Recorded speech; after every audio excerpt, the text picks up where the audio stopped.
टुनटुनी चिड़िया गन्ने की खेती किया करती थी। उसकी गन्ने की खेती की फसल बाकी पक्षियों से अच्छी होती थी क्योंकि उसे गन्ने की खेती करना अच्छे से आता था। इसी बात से कालू कौवा बहुत चिढ़ता था। इस बार भी मेरी फसल टुनटुनी चिड़िया की फसल से अच्छी नहीं है। मुझे कुछ तो करना पड़ेगा। जो भी करना है मैं आज रात ही करूँगा। रात होते ही कालू कौवा टुनटुनी चिड़िया के गन्ने के खेत में जाता है और वहाँ से गन्ने अपने पंजों में भरकर अपने खेत में लाकर बो देता है। जैसे ही सुबह होती है, टुनटुनी चिड़िया ने अपनी फसल देखी। उसकी सारी फसल खत्म हो गई थी। ये देखकर वो बहुत रोई। 2 दिन बाद किसान कौवा देखता है कि जो गन्ना वो टुनटुनी के खेत से लाया था वो सब सूख चुका था और वो गन्ने की फसल बर्बाद हो गई थी। अरे ये गन्ने तो सूख गए। चलो अच्छा हुआ, इसमें मेरा कोई नुकसान नहीं हुआ। ये सारे गन्ने तो टुनटुनी के थे। मेरे तो गन्ने सही सलामत है। टुनटुनी चिड़िया पास में ही खड़ी सब सुन रही थी। उसे पता चल गया था कि उसकी फसल कालू कौवे ने ही बर्बाद की है। तुमने अच्छा नहीं किया कालू, मेरी गन्ने की फसल बर्बाद करके। लेकिन मैं हार नहीं मानूंगी। मैं इन गन्नों से गन्ने की जूस की मशीन लगाकर पैसा कमाऊंगी। लेकिन अब मैं जूस की मशीन में गन्ने कहाँ से लाऊं? तभी कालू सब सुन रहा होता है और टुनटुनी चिड़िया से कहता है, मेरे होते हुए फिक्र क्यों कर रही हो? तुम मुझसे गन्ने खरीदो और जूस की मशीन लगाओ, लेकिन लाभ का आधा पैसा तुम्हें मुझे भी देना पड़ेगा। ये सुनकर टुनटुनी चिड़िया दुखी हो गई, लेकिन उसके पास कोई दूसरा रास्ता नहीं था। इसलिए वो आधे लाभ पर ही कालू कौवे से गन्ने खरीदने को तैयार हो गई। टुनटुनी चिड़िया कालू कौवे से गन्ने खरीदने लगी और गन्ने का जूस बनाकर बेचने लगी। उसका जूस बहुत स्वादिष्ट होता था, इसलिए जंगल के सभी पक्षी जूस खरीदने लगे और टुनटुनी चिड़िया की बहुत बिक्री होने लगी। ये टुनटुनी चिड़िया मुझसे गन्ने लेकर इतना पैसा कमा रही है और कमाई का आधा पैसा ही मुझे मिलता है। क्यों ना मैं इसे गन्ने देना बंद कर दूं और इसकी दुकान खुद खोलूं, फिर मैं सारा धन खुद ही कमाऊंगा। तभी टुनटुनी चिड़िया वहाँ आती है। ये लो कमाई का आधा पैसा और मुझे गन्ने दे दो। अब गन्ने पहले से ज्यादा देना इस बार। नहीं नहीं, मैं तुम्हें अब गन्ने देने वाला नहीं हूँ। तुम्हें गन्ने बेचकर तो मुझे आधा ही लाभ होता है। अब मैं खुद गन्ने का जूस बेचूंगा और सारा धन खुद कमाऊंगा। मेरे पास मेरी फसल भी नहीं बची और अब तुम गन्ने देने से भी मना कर रहे हो। टुनटुनी चिड़िया बहुत दुखी हुई और दुखी मन से अपने घर लौट आई। गन्ने का जूस तो बहुत बिक रहा है। मैं सारे गन्ने एक बार ही काटकर उन्हें एक बार ही बेच देता हूँ। ये कहकर कालू कौवा खेत के सारे गन्ने एक ही दिन में काट देता है और गन्ने की जूस की मशीन लगाता है। तभी एक चिड़िया उड़ते हुए जूस पीने के लिए आती है। यहाँ तो टुनटुनी चिड़िया जूस बेचती थी, वो कहाँ चली गई? मैं तो उसी से ये जूस पीने आती थी। टुनटुनी को भूल जाओ, अब से यहाँ मैं ही जूस बेचा करूँगा। तुम्हें लेना है तो बताओ, नहीं तो जाओ यहाँ से।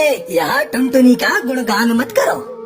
लाओ अंकल, एक गिलास जूस दीजिए, मैं भी तो देखूं कैसा लगता है आपका जूस। जैसे ही बुलबुल जूस पीती है वो कहती है, तो ये कैसा जूस है? ये तो कड़वा है। तुम टुनटुनी चिड़िया जैसा जूस नहीं बना सकते। मैं अब कभी यहाँ रस पीने नहीं आऊंगी। मैंने अपनी सारी फसल काट कर रख दी है, लेकिन कोई जूस नहीं खरीद रहा है। अगर किसी ने जूस नहीं खरीदा तो मेरे सारे गन्ने सूख जाएंगे।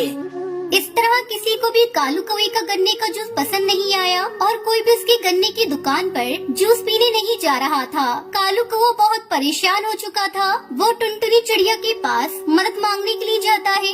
टुनटुनी चिड़िया, मुझे माफ कर दो। मैंने तुम्हें गन्ने देने से मना कर दिया था। मैंने खुद से जूस बेचना चाहा, लेकिन उसे कोई नहीं ले रहा।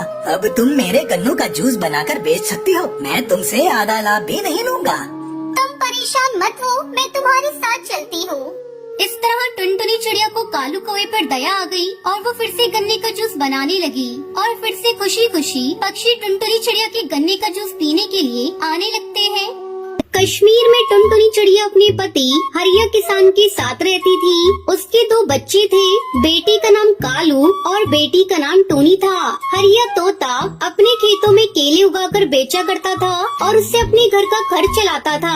कई सालों बाद इस बार हरिया किसान के खेत में केले की अच्छी फसल हुई थी। केले की अच्छी फसल देखकर टुनटुनी चिड़िया अपने पति से कहती है, सुनिए जी, इस बार ऊपर वाले की कृपा से अच्छी फसल हुई है। इन्हें बेचकर जो पैसे मिलेंगे उनसे हम अपना पक्का घर बनाएंगे और अपने बच्चों का भी अच्छे स्कूल में दाखिला करा देंगे।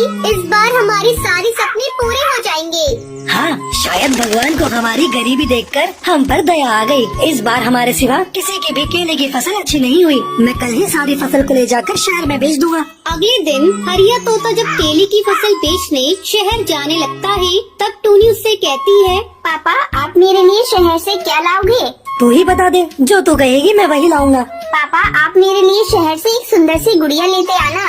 और मेरे लिए चाबी वाला बंदर लाना, ठीक है? ठीक है, अब तुम लोग अपने पापा को जाने दो, उन्हें देर हो रही है। हरिया तोता खुशी खुशी अपनी केले की फसल लेकर शहर की मंडी में बेचने के लिए चला जाता है। शहर की मंडी में कई पक्षी अपने अपने केले की फसल बेचने के लिए आए थे। हरिया ये देखकर हैरान हो जाता है कि शहर की मंडी में केले की कीमत बहुत कम मिल रही थी। अब मैं क्या करूं? इस मंडी में केले की कीमत तो बहुत कम है। इतने कम पैसों में हमारा लागत भी नहीं निकलेगा। खाद पानी और हमारी मजदूरी का भी पैसा नहीं मिल रहा। हरिया बिना अपने केले बेचे हुए वापस सारी केले की फसल लेकर घर आ जाता है। ये मैं क्या देख रही हूँ जी? आप तो शहर केले बेचने गए थे, लेकिन आपने केले को बेचा क्यों नहीं? हरिया तोता दुखी मन से सारी बात टुनटुनी चिड़िया को बताता है।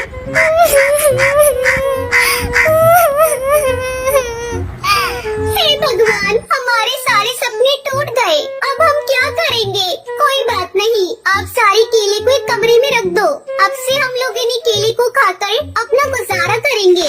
इस तरह पूरा परिवार केले खाकर अपने दिन काटने लगी। एक दिन जब टुनटुनी चिड़िया अपनी बेटी को केले खाने को देती है, तो टूनी कहती है, क्या माँ तुम हर दिन हमें केले खाने को देती हो? मुझे आज इन केलों को नहीं खाना। मुझे तो तुम्हारे हाथ की बने हुए केले के चिप्स खाने हैं। हाँ माँ, मैं भी केला चिप्स ही खाऊंगा, वरना भूखा ही रहूंगा। अच्छा बाबा, आज मैं तुम लोगों के लिए केले के चिप्स ही बनाऊंगी। आप खुश? दोनों बच्चे खुश हो जाते हैं। टुनटुनी चिड़िया केले चिप्स बनाने के लिए जाती है।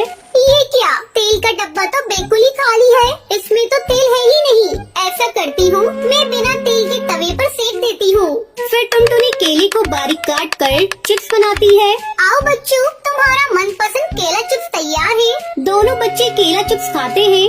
माँ आज के केला चिप्स तो पहले से भी ज्यादा स्वादिष्ट है। टुनटुनी भी केला चिप्स खाती है। उसे विश्वास नहीं हो रहा था कि उसने केले की इतनी स्वादिष्ट चिप्स बनाए हैं। वाकई ये चिप्स तो बहुत ही स्वादिष्ट है। ऐसा करती हूँ, मैं कल से ही केले का चिप्स बेचने का काम शुरू कर देती हूँ। हो सकता है इसमें भगवान की कोई इच्छा हो और केले चिप्स बेचकर हम लोग अमीर हो जाएं। अगले दिन से टुनटुनी चिड़िया केला चिप्स बनाकर बेचने लगती है। टुनटुनी चिड़िया के ठेले पर कुछ पक्षी केले चिप्स खाने के लिए आते हैं। इससे उसकी अच्छी कमाई होने लगती है। देख लिया जी, ये केले की फसल हमारे बहुत काम आई। अब तो हर सीजन में आप खेत में केवल केले ही उगाइएगा। हमें मंडी में ले जाकर केले की फसल बेचने की कोई चिंता नहीं। ये लो कुछ पैसे और दोनों बच्चों को ले जाकर किसी अच्छे स्कूल में दाखिला करा दो। इस साल हरिया किसान अपने खेत में केला उगाता है और टुनटुनी चिड़िया केले से बनी हुई चिप्स बेचकर अपना जीवन खुशी खुशी गुजारने लगी।